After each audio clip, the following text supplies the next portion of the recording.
Hi, this is Indraneel and you are watching Business Bites in our channel The Spotlight, India's first online business news channel.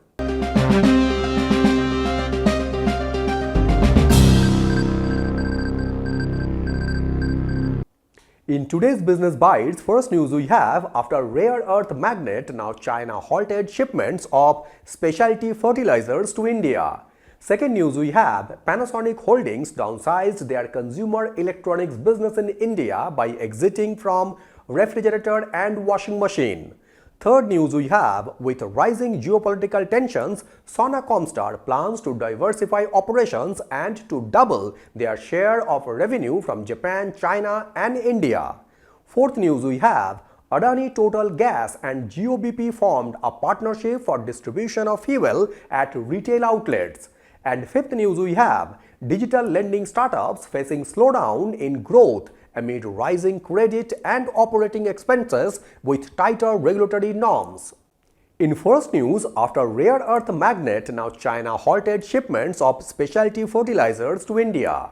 China has halted shipments of specialty fertilizers used to increase the yields of fruits, vegetables and other remunerative crops to India for the last 2 months, while China, being a global supplier of the agricultural inputs, continues to export them to other countries.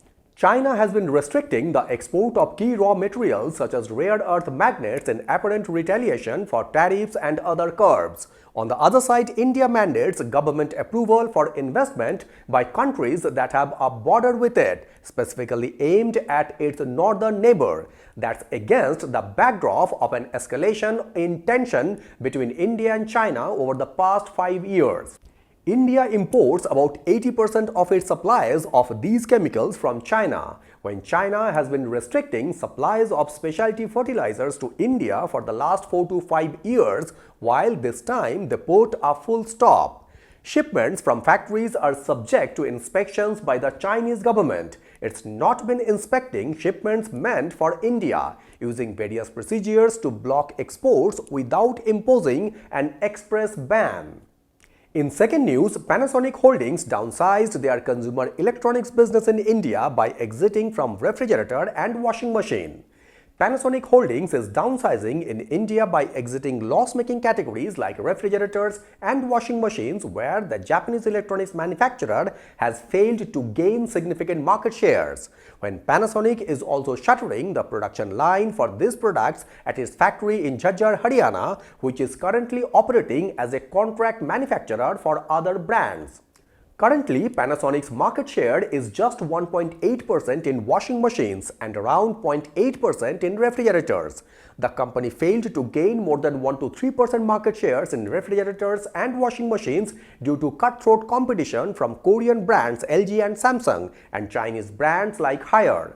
At the same time, there is also pressure on its Japanese parent to restructure the business across geographies and exit loss-making ventures, while the Indian arm is still evaluating the number of workers that will be laid off due to the restructuring exercise, and that will be in high double digits, as the company is trying to relocate some workforce, including in the factory. And after the revamp, Panasonic will operate in 2 major electronic categories in India, which will be televisions and air conditioners.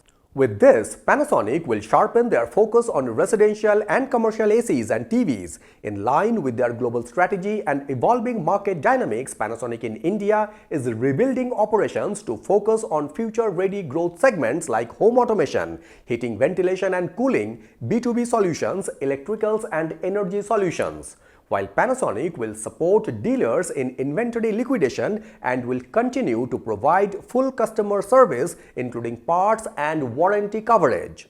In third news, with rising geopolitical tensions, Sona Comstar plans to diversify operations and to double their share of revenue from Japan, China and India. Auto parts maker Sona Comstar's management structure are in place for ensuring business continuity even prior to the sudden demise of their chairman, Mr. Sanjay Kapoor, and that the company will continue to implement its ongoing plans as they firmed up to diversify operations and double the share of revenue to 50% from markets like Japan, China and India amid rising geopolitical tensions in the West. Over the last decade, demand for automobiles globally has come down, and to de-risk their business, Sonacomstar broadened their focus from automobiles to mobility, and now they are also expanding to meet requirements in other sectors which use motors, transmissions and sensors. While the Sona Group has factories both in India and China, it is considering opportunities to scale up operations to cater to the local market in the neighborhood country. The company has been professionally run since 2015 when Mr. Sanjay Kapoor had separated ownership and management roles early on, and the family holds 28% stake but is not involved in operations on a day-to-day basis. Though the US remains Sonacomstar's largest market, the company has also been getting several inquiries from customers in India in the past 2 months, and that influencing the company in adding long-term plans to have a balanced revenue mix across geographies. In fourth news, Adani Total Gas and GOBP formed a partnership for distribution of fuel at retail outlets. The Adani Group and Reliance Industries have announced a partnership for distribution of fuel where select outlets of the Adani Group's Adani Total Gas will offer GOBP's petrol and diesel, while certain GOBP stations will install Adani Total CNG dispensing units. Adani Total, a natural gas distribution joint venture by Adani and Total Energies, is a leading gas distribution company in the country with a strong presence in Ahmedabad, Vadodara, Faridabad, Khurja and several districts in Assam, Chhattisgarh and Madhya Pradesh. This gives Adani Total a reach of 34 geographical areas with another 19 areas covered through Indian Oil Adani Gas, a 50-50 CGD joint venture between Indian Oil and the company. On the other side, GOBP is a joint venture between Reliance Industries Limited and UK oil giant British Petroleum, established in February 2011, when they are managing around 2,000 fuel retail outlets across the country.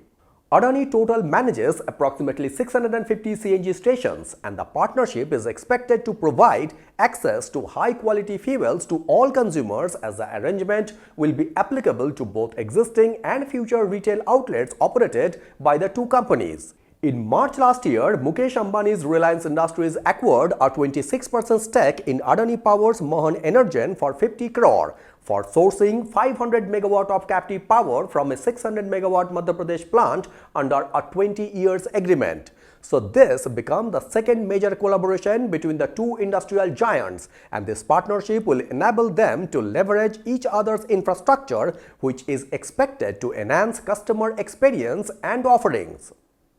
And in fifth news, digital lending startup facing slowdown in growth amid rising credit and operating expenses with tighter regulatory norms. The muted performance might affect some of their plans to go public in this year, where Moneyview and Kesh are in the process of filing their draft documents with the market regulator, while Credit B is seeking a board approval to convert itself into a public limited company, taking one step closer to its IPO. Many of these fintechs are just looking to keep their regulatory clearances in place, but eventually want to time their public listing when their financials are in better place and overall market sentiments have changed, while lending platforms like Axio, Five, Moneyview and Credit B showed divergent performance in financial year 2025.